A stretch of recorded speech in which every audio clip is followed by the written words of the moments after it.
Hi, everyone. Good evening. Today, we will be learning a few points regarding genetic code. The reference for this will be, which I followed, NCERT textbook of the class 12. So, what we will try to know today would be the meaning of the uh, concept genetic code, and then we will try to find out the salient features of the genetic code. So these are the two important things we are going to learn today.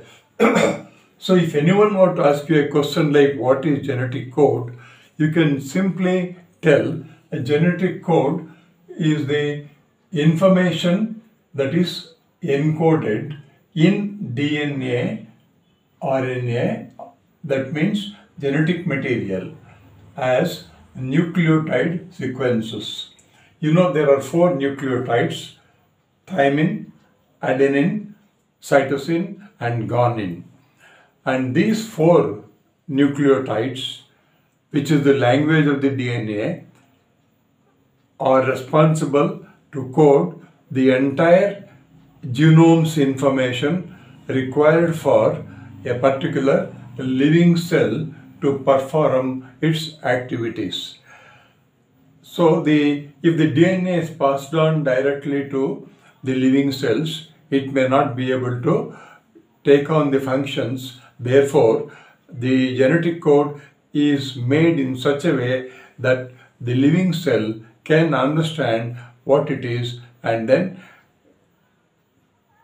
synthesize and manufacture and function based upon the instruction given by the genetic code, that is by the concept of central dogma. Now we know very well that the four-letter codes somehow will get organized into three-letter or triplet codes. They'll be organized even on DNA and also on the mRNA. Now you know that DNA is a long sequence and a chain, polypeptide chain, containing many segments. Each segment may be called a gene, and a gene is responsible for one polypeptide chain. That is one chain containing several amino acids. We also know there are only 20 amino acids available in the living system, especially in the eukaryotes. So now those triplet codes will now transform the amino acid and other macromolecules into meaningful proteins, structural, functional, and maybe special functions. Everyone knew that the information is coded in the DNA, in the form of DNA. Everyone knows about it. But scientists have been trying to decipher how these four letters are in a position to produce such a information that is meaningful to the cells. So this has been going on for a long time. Scientists were speculating many things. It is the Watson and Crick who first broke out the DNA as a genetic material. Then Francis Crick suggested there must be genetic code that will be on the DNA that is responsible for the information. So like that, things went on right from 1950s to find out what is there, and scientists cracked this four-letter language into a three-letter language. They called it code. So they say the four letters will somehow make a permutation combination to form 64 codons. This was first suggested by by name George M. That is, he was the person was responsible for in 1954. He presented a paper. He is a mathematician. He is a physicist and also a mathematician. He knew something about biology. He suggested that the codons will be in triplet form, and there will be 64 codons made by the 4-letter nucleotide sequence. So this was the first information that he gave in 1954. Then came Hargobind Khorana, Nirenberg and Okawa. These are the famous scientists whose names are very well recorded on the DNA coding. And so they conducted experiment in the laboratory without using any material from the living cells. Hargobind Khorana made the cysteine, valine types of dipeptide chains. He used UG sequence, and then he was able to prepare dipeptide, that is 2 amino acid linked together. So therefore he thought that the UGU and GUG will be responsible for picking up one of the thing called cytosine, another called valine. So this was the first evidence that they got to accept the suggestion made by the George in the 1954. Then come Nirenberg. Nirenberg, what he did was, he prepared a polypeptide chain containing a single type of a material. That is, he used what is called phenylalanine, and then he used a UUU sequence, and he prepared a long chain of the polypeptide chain, and that's called the homopolymer. That means having one kind of the material in that. Then came the Okawa. What he did was, he used the phosphonucleotide polymerase enzyme in the laboratory, added the required bases and the phosphate and other things, and he was able to prepare synthetically the nucleotide sequence, and thus proving that the triplet 3 bases of the DNA will form a codon, and that will be responsible to carry information. That means only one codon can carry information for one specific amino acid.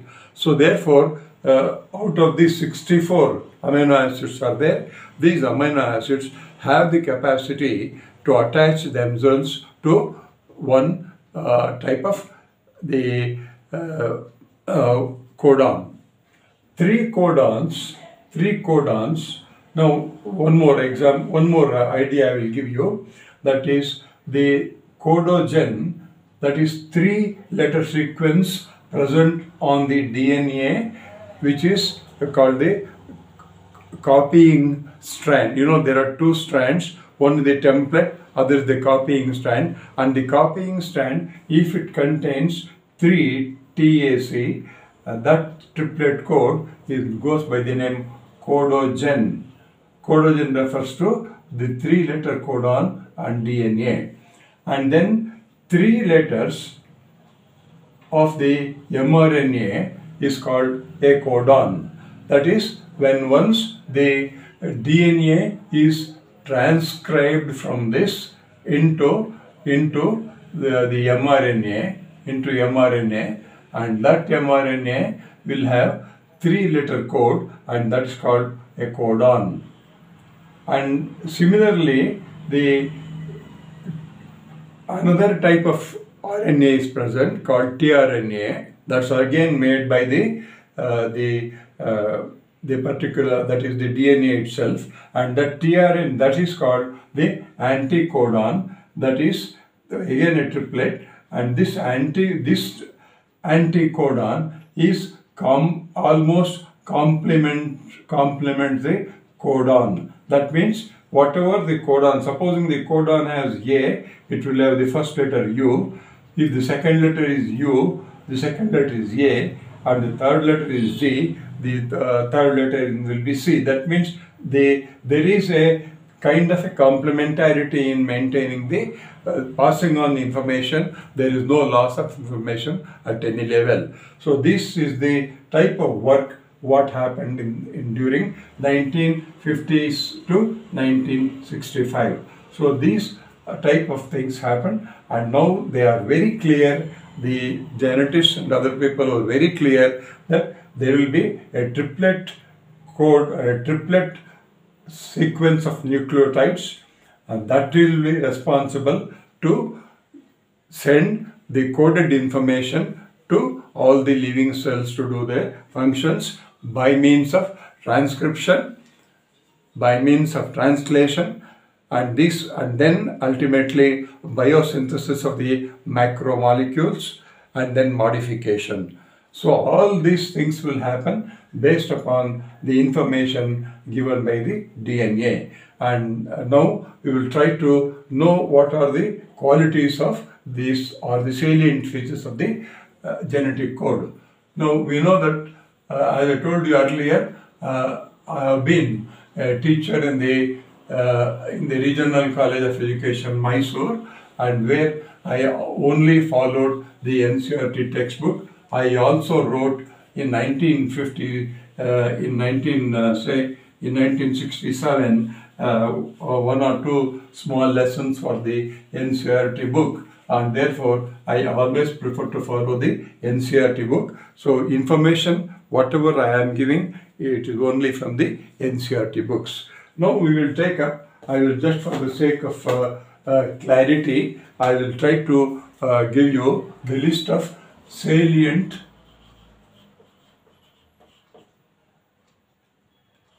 features of genetic code. So you should be able to remember those things. I will list one by one so that we will not forget. One is the codon is made from 3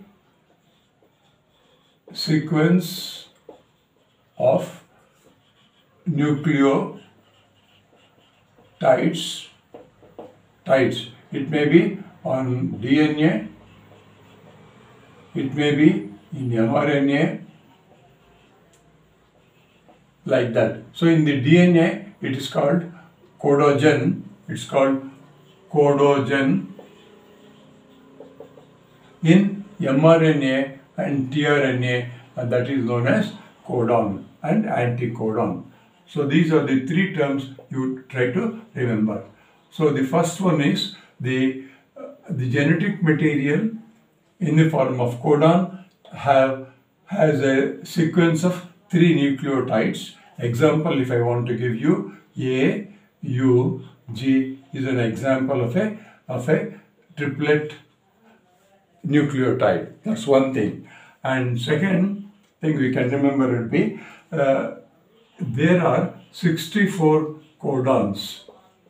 This is possible based upon there are 4 bases like adenine, thymine, cytosine and guanine. So these 3, this is 4. 4 may be into 4. So this 4 may combine in different forms like this, like that. So that means that will form 64 codons. So that is the important thing you must remember. There are 64 codons, that 60 codons from 4 nucleotides. Third feature will be 61 codons. 61 codons will be functional, or it will be 61 codons will pick up amino acids. There are 20 amino acids, and these amino acids are picked by the 61 codons. It is very interesting to know that some amino acids, for example, like serine is an amino acid that may be picked up by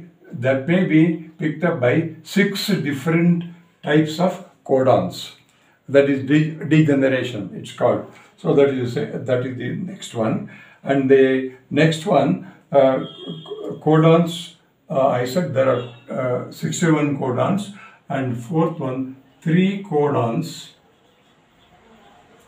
do not code for any amino acid, and they are called stop codons. 3 of them. To remember that, you can remember uncle, go away.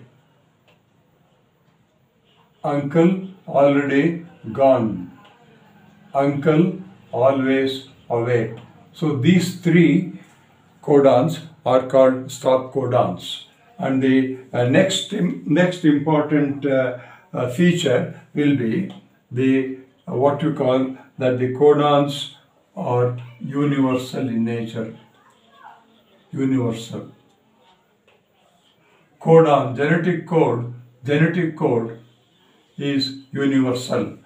That means in any living cell, we will find 64 codons, and these 64 codons, of which 61 will pick up amino acids and 3 do not pick up amino acid. In any living cell, the stop codon will be UGA, UAG and AU. And similarly, there will be a start codon called AUG, that is the initiator. So these are the universal characters of the genetic code. I have given you now 5, and 6th one, let's also find out what is that. 6th one is, we say genetic code is comma-less. That means, so whenever you read a sentence, sometimes you write a comma to stop for some time, but that does not happen. When the DNA is copying or DNA is making the mRNA material, it goes straight, boom, like that, from starting to the end. There is no stoppage at any point. That is the comma-less, and always there will be 1, 2, 3, 4. If you have like that continuous genetic material, then there will be 3 of them will form 1 codon, 2nd codon, 3rd one, 4th one, like that. It continuously goes on without stopping. That is comma-less. The reading goes continuously without a stop. That is the what is called comma-less in genetic code. And the next one, maybe we can say that the genetic code normally will not overlap with another. No overlapping. That means if this is T, A, and then again C, G, C, if I say like that, now this T will not jump to the next codon and form a thing. It will not form a codon. So overlapping is not there in the genetic code. That is the next one. And then codon do not overlap, I said. And then there is another important thing called codon. Genetic code is degenerate in nature. By nature. That means to say that the first two letters of the genetic code, for example, A, U, is very, very important in deciding which amino acid it has to pick up. And then the third one may not be of that important consequence, and that is what is known as degenerate.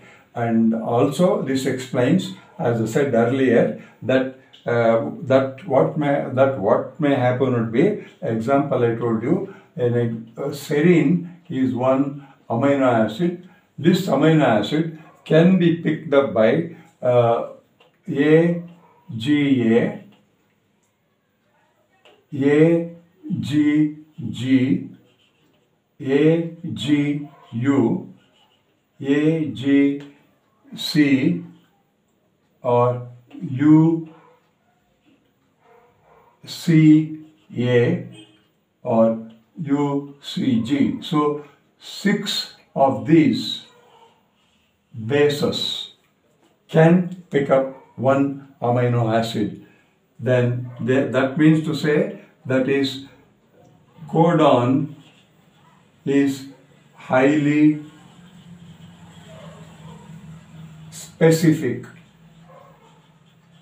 That means a codon can pick up only one particular amino acid. This is the rule. It cannot go. So if I want to give another example, now this AUG always picks up the what's called methionine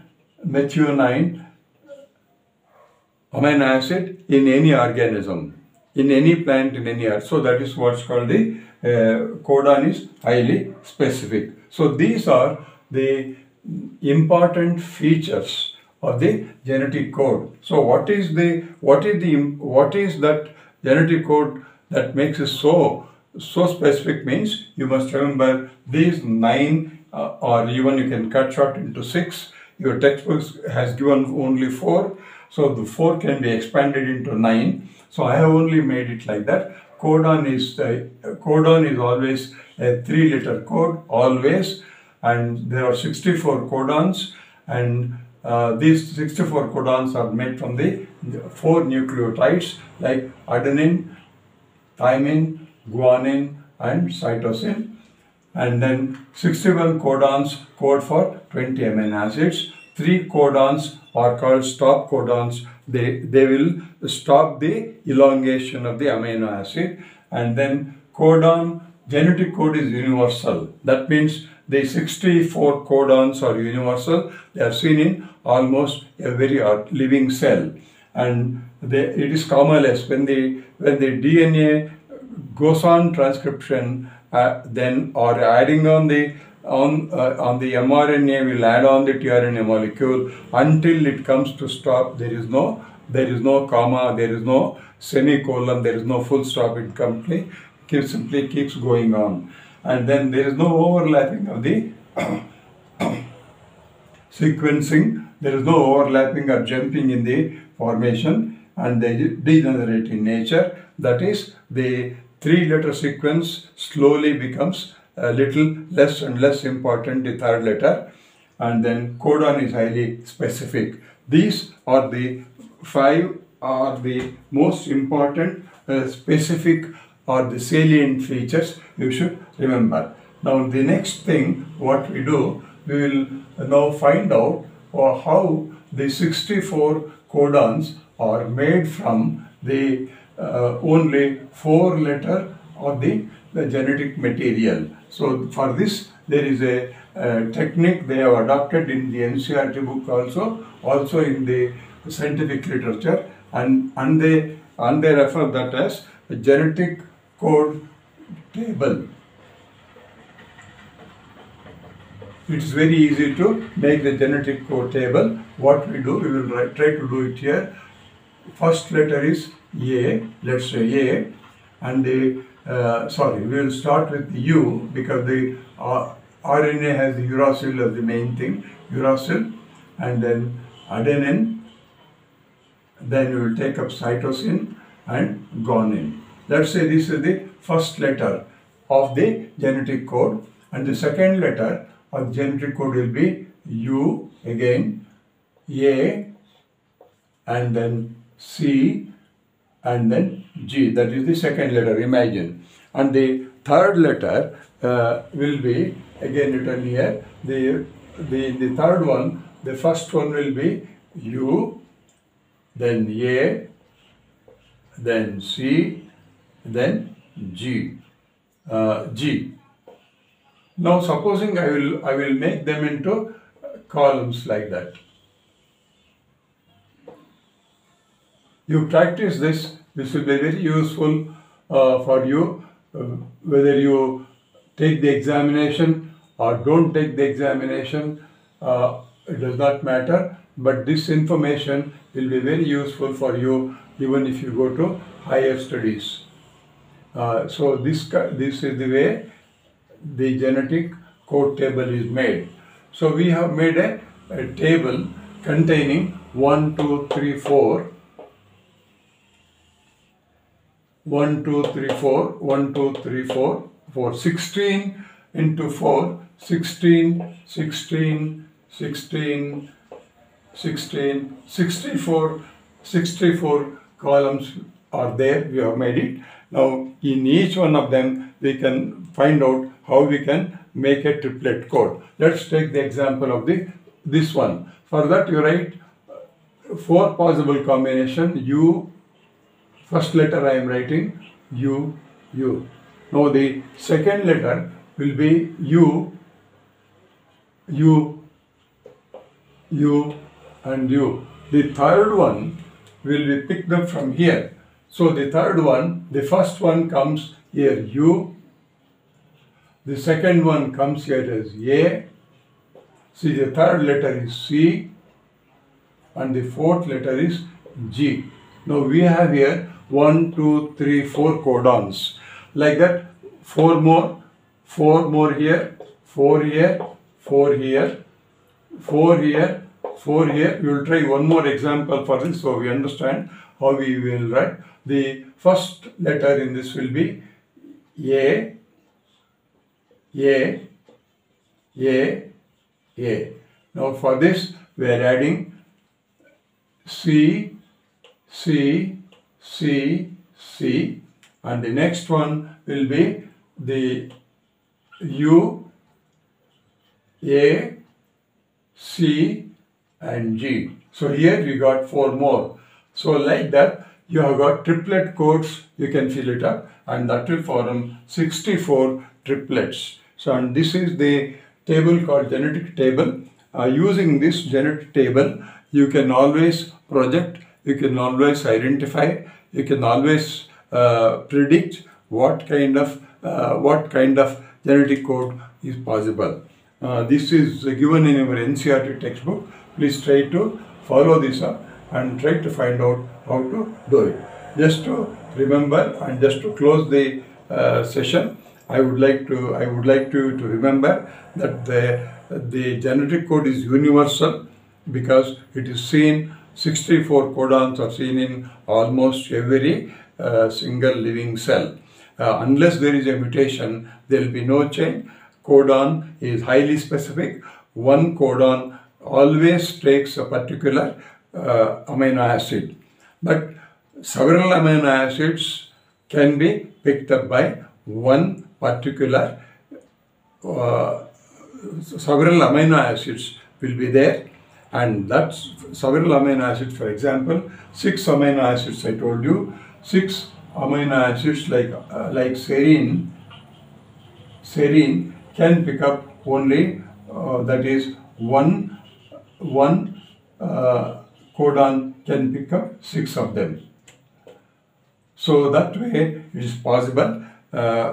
This will come to the end of the genetic code. Maybe in the examination you can answer many different questions on that. Thank you.